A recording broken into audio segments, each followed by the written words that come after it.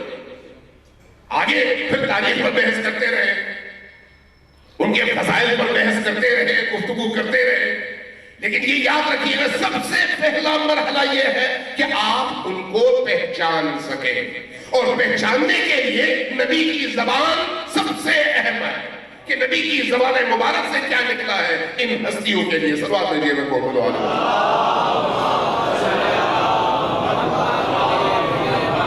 ایک دفعہ پھر صلوات دیجیے گا محمد علیہ۔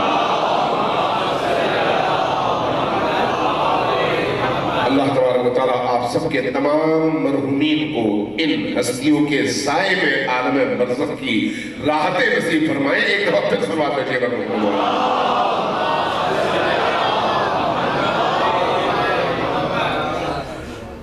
امام خمینی کا نام آپ نے سنا ہے، اور یقیناً کچھ لوگوں نے دیکھا بھی ہوگا، کچھ لوگوں نے ان کی زبان سے نکلے ہوئے فرمودات سنے بھی ہوں گے۔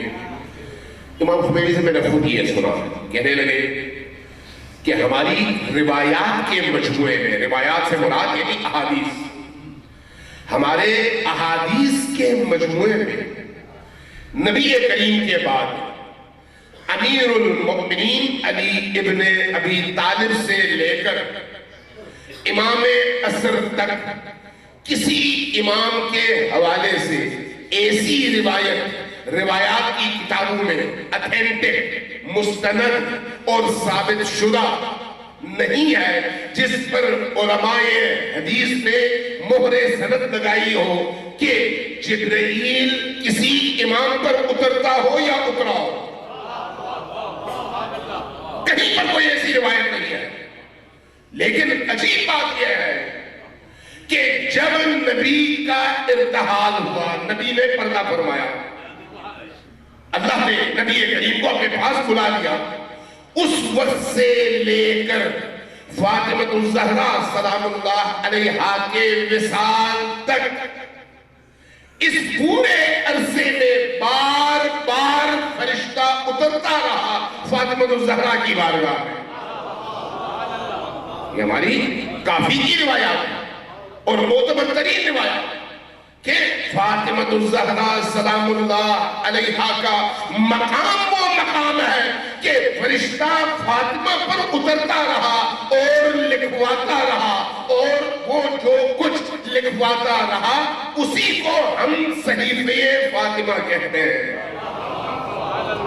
صحیفہ فاطمہ قرآن نہیں ہے، بلکہ فرشتے کا ابلاغ کردہ غیب کی وہ خبریں اور وہ تعلیمات ہیں جو فاطمہ الزہرا سلام اللہ علیہا کو لکھوائی گئی اور آپ نے لکھی اور محفوظ کر لی، اور پھر وصیت فرمائی امیر المؤمنین کو کہ اس کو سنبھال کے رکھیے گا، اور اس کے بعد نسل در نسل ہر امام تک یہ صحیفہ ایک امانت کے طور پر اور امانت امامت کے طور پر پہنچتی رہی۔ سلوات دیجیے گا محمد علیہ۔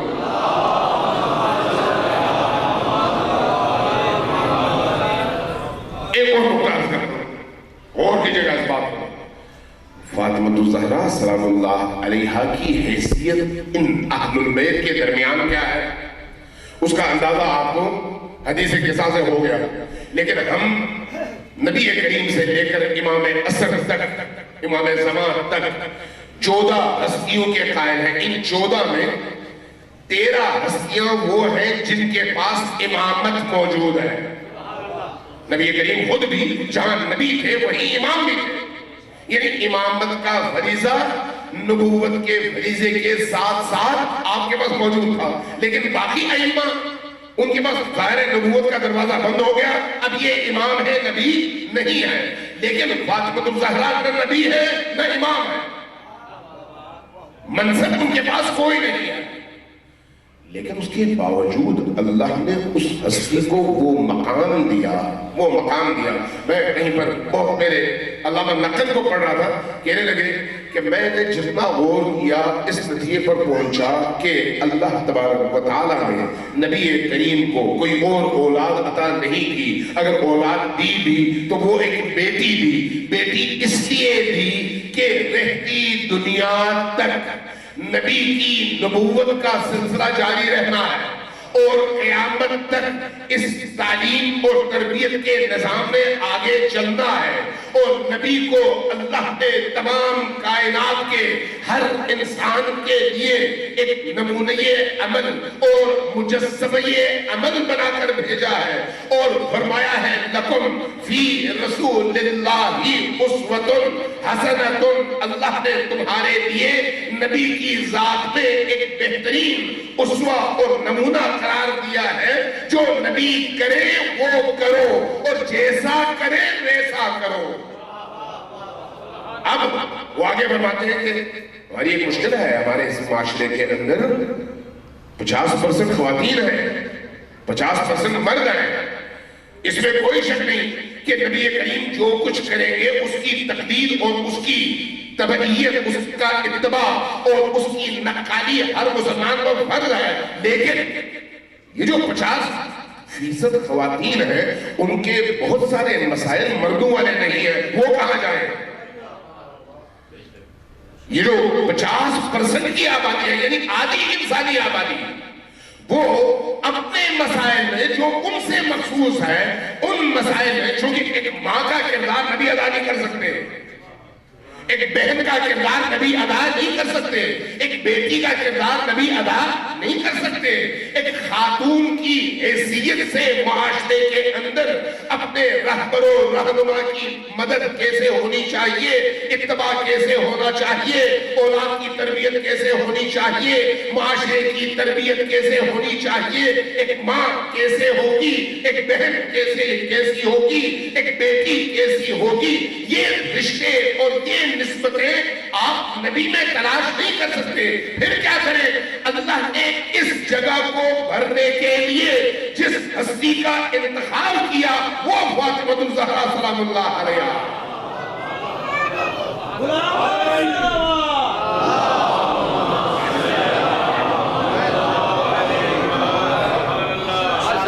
وہ فاطمہ الزہرا سلام اللہ علیہا کی ذات ہے، اس لیے ان کو اللہ نے شریکِ کار رسالت بنا کر نبی کے ساتھ نتھی کر دیا کہ اب نبی جو کچھ اس بیٹی کے ساتھ کرے اس کو بھی دیکھو، اور جو کچھ نبی کی یہ بیٹی انجام دے اس کو بھی دیکھو، دونوں کو ملا کر اپنی زندگی کا اصول وضع کرو، اور اس کے مطابق مائیں، بیٹیاں اور بہنیں اپنی زندگی گزارے اور مرد اپنی زندگی گزارے۔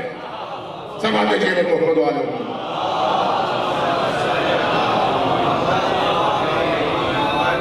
اس لیے نعرہ رسالہ، نعرہ حیدری، اس لیے اسی لیے ائمہ کے کلام میں فاطمہ الزہرا سلام اللہ علیہا کی ذات کو محور قرار دیا گیا ہے۔ محور کیسے؟ کہا گیا ان کی ذات ایسے ہے جیسے شمع ہے نا، شمع کے ارد گرد پروانے جس طرح سے طواف کرتے ہیں، باقی 13 ہستیاں اس ہستی کے گرد طواف کرتی ہیں، باقی 13 ہستیاں نبی کریم سے لے کر امام اسد تک یہ ساری کی ساری ہستیاں طواف کرتی ہیں ایک ذات کے ارد گرد جس کو بنت پیغمبر فاطمہ الزہرا کہتے ہیں۔ یہ وہ ہستی ہے، اس لیے اس ہستی کا ادراک اپنی حیثیت اور اپنی شناخت اور اپنی ظرفیت اور اپنے برتن کے مطابق جتنا ہم نے ظرف ہے اتنا ہمیں جاننے کی ضرورت ہے، پہچاننے کی ضرورت ہے. اور چونکہ وہ ایک ماں ہے، چونکہ وہ ایک بیٹی ہے، نبی کریم کی زندگی میں آپ نے دونوں کردار نبھائے.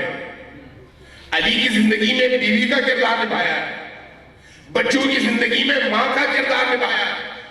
اب آپ ذرا غور کیجئے گا، نبی نے فرمایا فاطمہ تو ام ابیہا، فاطمہ میری ماں ہے، اپنے باپ کی ماں ہے. کیوں؟ اس لیے کہ جو رول فاطمہ نے نبھایا باپ کے حوالے سے، وہ رول صرف بیٹی والا نہیں ہے بلکہ ایک شفیق ماں والا بھی ہے، اگرچہ خود معصوم بچی تھی.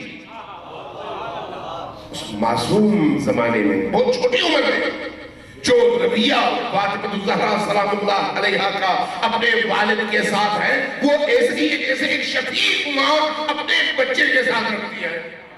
اس لیے نبی کریم نے فرمایا فاطمہ تو ام ابیہا، فاطمہ اپنے باپ کی ماں ہے. صلوات جل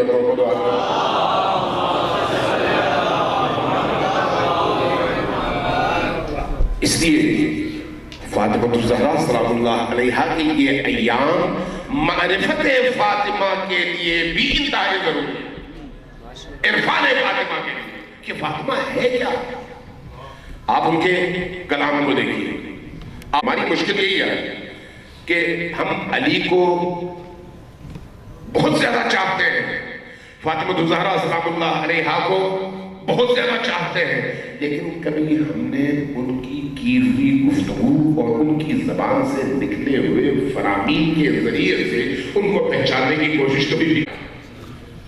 اگر اسی محفل میں ہم سے کہا جائے کہ ایک واقعہ ہے عقیل کا، کہ عقیل آئے امیر المومنین کی بارگاہ، یاد ہے آپ کو، سب نے سنا ہوا اور عرض کیا کہ میرے حالات بہت خراب ہیں اور کچھ میری مدد کیجیے. امیر المومنین کیا کر رہے تھے؟ اپنے جوتے سی رہے تھے، ٹانگ رہے تھے، پھٹی ہوئی جوتی تھی، اور اس میں جو مکالمہ ہوا میں اس کی طرف نہیں جاتا. لیکن تاریخ میں امیر المومنین کے اس جوتے کی یاد کو کتابوں میں زندہ رکھا. ایسا ہی ہے چونکہ امیر المومنین کا جوتا ہے.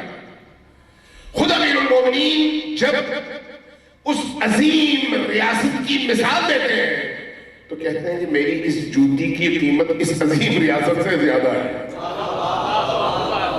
جبکہ اس جوتے کو بازار میں بیچا جائے تو اس کی کوئی قیمت نہیں ہے، کوئی خریدنے پر تیار نہیں ہے، اس لیے کہ پھٹی ہوئی جوتی ہے. علی سے نسبت کی وجہ سے اس کی قیمت بنے وہ الگ چیز ہے، لیکن فی ذات ہی اس کی مارکیٹ ویلیو کوئی بھی نہیں ہے. یہ حقیقت ہے. اب آپ سے ایک سوال، وہ جوتی اس وقت فلان میوزیم میں ہے، نجف کے میوزیم میں، کل اگر وہ جوتی یہاں پر علی پور میں آ جائے اور ہمیں بتایا جائے کہ امیر المومنین کی وہ جوتی جو ہے لائی جا رہی ہے، وہی جوتی ہے جو امیر المومنین خود پہنا کرتے تھے، جس کے بارے میں انہوں نے یہ ارشاد فرمایا تھا، تو اس کا استقبال جو ہے موٹر وے کے اس انٹرچینج پر ہوگا، تو مجھے بتائیں علی پور سے کتنے لوگ جائیں گے اس جوتے کو دیکھنے اور اس کے استقبال کے لیے؟ جی کوئی علی پور کا باسی شیعہ ہو یا سنی ہو رکے گا کہ نہیں یار بعد میں دیکھیں گے؟ جی سب پہنچ جائیں گے. کیوں؟ اس لیے کہ علی سے اس کی نسبت ہے، فی ذات ہی اس جوتی کی کوئی قیمت نہیں ہے، لیکن چونکہ علی سے منسوب ہے اس نسبت کی قیمت کی وجہ سے آپ سب، چاہے مرد ہو، چاہے زن ہو، چاہے بچے ہو، چاہے بوڑھے ہو، چاہے بیمار ہو، سب کے سب پہنچ جائیں گے. نہیں ہم نے دیکھنا ہے، ایسا ہی ہے. اور پھر اس کو چھونے کے لیے، بوسہ دینے کے لیے ایک دوسرے کے اوپر ٹوٹ پڑیں گے. ہو سکتا ہے بہت سارے لوگ کچلے بھی جائیں اور مر بھی جائیں. امکان ہے یا نہیں؟ اس جوتی کی قیمت زیادہ ہے یا امیر المومنین کے کلام کی قیمت زیادہ ہے؟ ذرا سوچے گا. امیر المومنین نبی کریم کی رحلت سے لے کر اپنی شہادت تک کے اس 29 سال کے دوران، 29 سال، 4 سال 11 مہینے تقریباً خلافت کے، اور 25 سال محرومیت کے نبی کریم کی رحلت اور پردہ فرمانے کے بعد ان 29 سالوں میں جو کچھ مولا نے فرمایا وہ سب ہمارے پاس موجود نہیں ہے، لیکن ان میں سے کم از کم کچھ ایسی چیزیں موجود ہیں جو تاریخ نے اپنے حافظے میں ان کو محفوظ کیا اور علماء نے ان کو پھر تدوین کر کے کتابی صورت میں ڈھال لیا۔ اس وقت کم از کم نہج البلاغہ کی صورت میں علی کے وہ انمول اور بلیغ ترین خطبے ہم سب کے ہاتھوں میں موجود ہیں۔ یہ کلام کیا ہے؟ یہ کلام یہ علی کے روح کی ترجمانی ہے۔ توجہ میں کیا کہہ رہا ہوں؟ یہ کلام علی کی فکر کی ترجمانی ہے۔ اگر کوئی شخص اللہ کو پہچاننا چاہے تو قرآن پڑھے گا نا۔ قرآن کے بغیر کیسے اللہ کو پہچان سکتا ہے؟ قرآن بتائے گا کہ اللہ کیا ہے، جو کلام اتنا بلند ہے۔ تو علی کو پہچاننے کے لیے تاریخ کا ایک مورخ نہیں لکھے گا، بلکہ علی کا کلام بتائے گا۔ یہ کلام جتنا اونچا اور اعلیٰ و عرفہ ہوگا، علی اس سے زیادہ اعلیٰ و عرفہ ہوگا۔ کلام متکلم کا ترجمان ہوتا ہے اور اس کی معرفت کا ذریعہ، اور وہ کلام کیا ہے؟ علی کی فکر، علی کی سوچ، علی کے عمل کی علامت۔ علی دنیا کو جس طرح سے دیکھتے ہیں، علی دنیا کو جس طرح سے بنانا چاہتے ہیں، گویا علی کی فکر، علی کا منصوبہ، علی کی زندگی کا لائحہ عمل، سب کچھ آپ کو علی کے کلام میں ملے گا۔ ایسا ہے یا نہیں؟ اس لیے اس کلام کی اہمیت اتنی ہی ہے جتنی اہمیت علی کی ہے۔ اگر یہ کلام نہ ہو، علی خاموش ہو، تو علی کا کوئی دشمن پیدا نہیں ہوگا۔ توجہ دے رہے ہیں میں کیا کہہ رہا ہوں؟ اوپر سے گزر نہ جائے بات، ذرا غور کی جگہ میں کیا کہنا چاہ رہا ہوں۔ علی سے دشمنی کی وجہ علی کی زبان ہے، علی کی سوچ ہے، علی کی فکر ہے، علی کی دعوت ہے۔ اگر علی کی دعوت نہ ہو، علی کا کلام نہ ہو، علی کی فکر نہ ہو، علی کی سوچ نہ ہو، تو ایک خاموش علی دنیا کے لیے کوئی خطرہ نہیں ہے۔ وہ علی خطرہ ہے جس کی زبان سے نکلا ہوا ہر حرف سامنے والے کی روح کو توڑتا ہے اور اثر کرتا ہے، اس کے پورے وجود کو متاثر کرتا ہے۔ خاموش چیز متاثر نہیں کرتی۔ اس لیے خاموش کتاب اور بولتی کتاب میں آسمان زمین کا فرق ہے۔ اس لیے اللہ تبارک و تعالیٰ نے قرآن نازل کیا تاکہ اپنی سوچ، اپنا حاصل یا دنیا کی سعادت کا باعث جو رستہ ہے، وہ رستہ اس کلام کے ذریعے سے بتا سکے۔ امیر المومنین علی ابن ابی طالب نے جو کچھ فرمایا وہ ان کی ذاتی زندگی کے تجربات نہیں ہے، بلکہ وحی کا ماحصل ہے، وحی کا ماحصل ہے، نبی کی تربیت کا ماحصل ہے۔ اب آپ ذرا سوچئے، جو کلام اتنا ہی قیمتی ہے جتنی قیمتی ذات علی کی ہے، جس کی وجہ سے حق اور باطل الگ الگ ہو جاتے ہیں، وہ کلام ہے نا جو حق اور باطل کو الگ کر دے۔ اگر وہ کلام کا خاموشی ہو تو کیسے پتہ چلے گا؟ اس لیے آج کے دور میں بھی آپ دیکھیں، آج کے دور میں جو پیر صاحبان خاموش، لمبی داڑھی ہوتی ہے، جبہ ہوتا ہے، سب کچھ ہوتا ہے، خاموش بیٹھتے ہیں، ان کے تعظیم کرنے والے، ہاتھ چومنے والے، قدم چومنے والے، ان کے سامنے اپنی پیشانی زمین پر رکھنے والے، ان کو تبرک کر کے ان کے بوسے دینے والے ہزاروں اور لاکھوں میں ہوتے ہیں۔ لیکن اگر کوئی صاحب اٹھ کر امر بالمعروف کرنا شروع کر دے اور نہی عن المنکر کرنا شروع کر دے تو پھر ان کے قریب کوئی نہیں آتا۔ کیوں؟ اس لیے کہ خاموش چیز کو پوجنا سب کے لیے آسان ہے، سب کے لیے آسان ہے، لیکن اگر کوئی بولتا ہو، روکتا بھی ہو اور امر بھی کرتا ہو، غلط سے روکتا ہو اور صحیح کی تلقین کرتا ہو، غلطی کی نشاندہی کرتا ہو اور صحیح کی حوصلہ افزائی کرتا ہو، اللہ کے دشمنوں کے چہرے سے نقاب الٹتا ہو اور اللہ کے دوستوں کو حوصلہ دیتا ہو، ایسا شخص ہمیشہ دشمنوں کی نگاہوں کے تیروں کی زد پر ہوتا ہے۔ پھر لوگ اس کو بوسہ نہیں دیتے، پھر اس کو اس کے قدم نہیں چومتے۔ کیوں؟ اس لیے کہ اس کی زبان آپ کے مفادات کو توڑنے کا باعث ہے۔ انسان اپنے مفادات کے لیے ڈھونڈتا ہے، لہذا آج کے دور میں جتنے مصلحین ہیں ان مصلحین کو مارا جاتا ہے، لیکن جو لوگ ان طاغوتی طاقتوں کے گماشتوں کے طور پر یا ان کے مفادات کی حفاظت کے لیے استعمال ہو سکتے ہیں تو ان کے بدن کو بھی تبرک کیا جاتا ہے اور ان کے لباس کو بھی تبرک بنا دیا جاتا ہے۔ اس لیے آپ خود ائمہ کی زندگی کو دیکھیں، امیر المؤمنین اپنی طبیعی موت دنیا سے نہیں گئے، شہید ہوئے، طبیعی زندگی پوری تو نہیں کی، شہید کر دیا گیا۔ کیوں؟ اس لیے کہ ان کی زندگی طاغوت کے لیے خطرہ ہے، باطل کے لیے خطرہ ہے۔ امام حسن شہید کر دیے گئے، امام حسین شہید کر دیے گئے، امام زین العابدین شہید کر دیے گئے، امام باقر شہید کر دیے گئے، امام صادق شہید کر دیے گئے، امام موسیٰ بن جعفر شہید کر دیے گئے، امام علی بن موسیٰ رضا شہید کر دیے گئے، حتیٰ امام حسن عسکری سب کے سب شہید ہوئے۔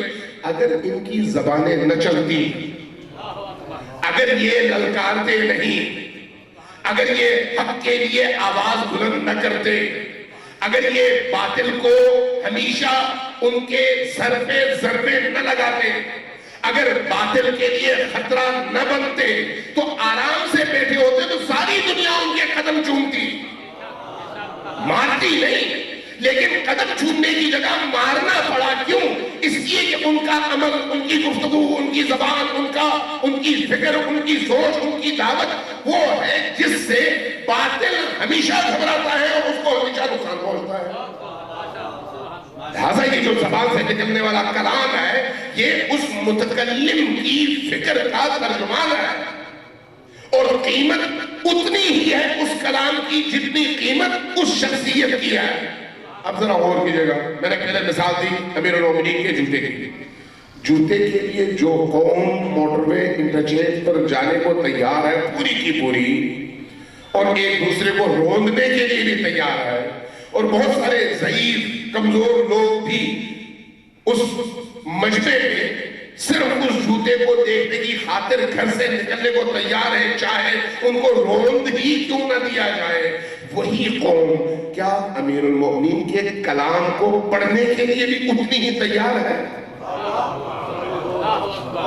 کبھی ہم نے نہج البلاغہ کھول کر ایک خطبہ پورا ترجمے کے ساتھ پڑھ کے یہ جاننے کی کوشش کی کہ علی ہم سے کیا کہتے ہیں؟ کیا فاطمہ الزہرا سلام اللہ علیہا کا خطبہ فدکیہ کبھی ہم نے ایک دفعہ کھول کر پورے کا پورا خطبہ پڑھ کر یہ سمجھنے کی کوشش کی کہ وہ جو کائنات کی عظیم ترین ہستی ہیں جن کے گرد یہ 13 کی 13 ہستیاں طواف کرتی ہیں، اس شخصیت اور اس ہستی نے ہم سے کیا کہا ہے؟ سلوات دیجیے محمد والا۔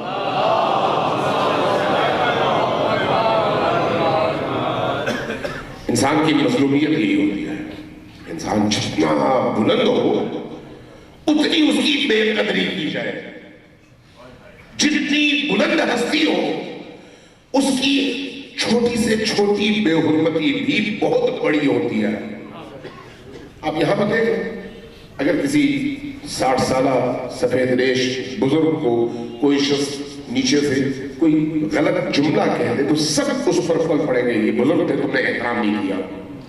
لیکن وہی جملہ اس کے ہم عمر یا اس سے چھوٹے کسی بچے سے کہا جائے تو رد عمل کوئی نہیں آئے گا۔ کیوں؟ اس لیے کہ جو انسان جتنا بڑا ہوتا ہے اس کی حرمت بھی اتنی ہی بڑی ہوتی ہے۔ اب آپ اس اعتبار سے دیکھیں کہ وہ ہستیاں جن کو ہم ائمہ اہل البیت کہتے ہیں، کائنات کی روح ہستیاں ہیں، اللہ کا انتخاب کردہ ہستیاں ہیں۔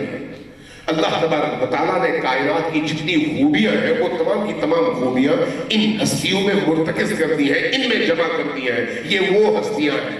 اب اگر ان ہستیوں کے ساتھ ایسی بے حرمتی کی جائے کہ ان کی زندگی کے آخری اوقات اور آخری لمحات میں ان پر وہ ظلم ڈھایا جائے جو کسی عام فرد پر بھی ڈھانا خلاف شان ہے اور انسان لرز اٹھتا ہے، تو اس صورت میں انسان ان ہستیوں کی مظلومیت سے کتنا متاثر ہوتا ہے۔ زہرا اطہر سلام اللہ علیہا وہ ہستی ہے، وہ ہستی جس پر جبرائیل اترے، جس کا احترام نبی کرے، جس کا احترام علی کرے، جن کے سامنے کوئی اونچی آواز سے بات کرنے کو تیار نہ ہو، جس کے احترام کے لیے نبی اٹھے اور چند قدم آگے جا کر ان کو اپنے سینے سے لگائیں، ان کا بوسہ دیں، انہیں اپنی جگہ بٹھائیں، خود سامنے بیٹھے اور اس عزت و تکریم کے ساتھ پوری دنیا کو 1 سال تک مسلسل یہ عمل انجام دے کر بتا دیں، ان کو بھی جو مدینہ میں رہتے تھے اور ان کو بھی جو کبھی کبھی مدینہ آتے تھے۔ 1 سال مسلسل اس عمل کا مطلب کیا تھا؟ مطلب یہ ہے کہ اہل مدینہ تو دیکھیں ہی دیکھیں، جو لوگ سال میں 1 دفعہ آتے ہیں، سال میں 2 دفعہ آتے ہیں، وہ بھی دیکھیں کہ نبی اس بیٹی کا احترام کتنا کرتے ہیں اور کتنی عظیم سمجھتے ہیں اس ہستی کو، بتانا مقصود ہے۔ اور جس کے بارے میں نبی اپنی زبان سے ایک جملہ ایسا ارشاد فرمائے جو شیعہ اور سنی دونوں نے نقل کیا ہے، وہ کیا ہے؟ فاطمہ الزہرا سلام اللہ علیہا کے حوالے سے کہ من احبہا احبنی، جس نے فاطمہ سے محبت کی اس نے مجھ سے محبت کی۔ یعنی فاطمہ کی محبت معیار ہے، معیار فاطمہ کی محبت ہے۔ من احبہا احبنی ومن احبنی احب اللہ، اور جس نے مجھ سے محبت کی اس نے اللہ سے محبت کی۔ گویا فاطمہ کی محبت صرف نبی کی محبت نہیں ہے، اللہ کی محبت ہے۔ ہو نہیں سکتا کہ کوئی اللہ سے محبت کا دعویٰ کرے اور فاطمہ سے بغض رکھے، ممکن نہیں ہے۔ اگر ایسا ہے تو پھر وہ اللہ کا محب نہیں ہو سکتا۔ اللہ کا محب وہی ہوگا جو اللہ کے محبوب سے بھی محبت کرے گا، اور اللہ کا محبوب فاطمہ کی ذات ہے۔ ومن ابغضها، اور جس نے فاطمہ سے بغض کیا، ابغضنی، اس نے مجھ سے بغض کیا۔ ومن ابغضنی ابغض اللہ، اور جس نے مجھ سے بغض کیا اس نے اللہ سے بغض کیا۔ من آذاہا آذانی ومن آذانی آذ اللہ، جس نے فاطمہ کو اذیت دی اس نے مجھے اذیت دی، اور جس نے مجھے اذیت دی اس نے اللہ کو اذیت دی۔ فاطمہ وہ ہے۔ اب ذرا غور کیجئے گا،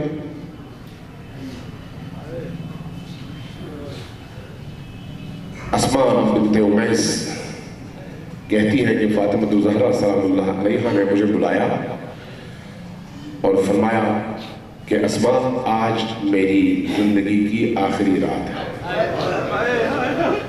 مجھے واپس جانا ہے، بس ایک کام کرو، میں نہا لوں، نئے کپڑے پہن لوں اور اس کے بعد اپنے کمرے میں چلی جاؤں گی، کچھ دیر بعد تم نے آواز دینی ہے، اگر میری طرف سے جواب ملے تو اندر آ جانا ہے، اور اگر جواب نہ ملے تو پھر علی کو خبر کر دینا کہ علی کی زوجہ اپنے بابا کے پاس چلی گئی ہے۔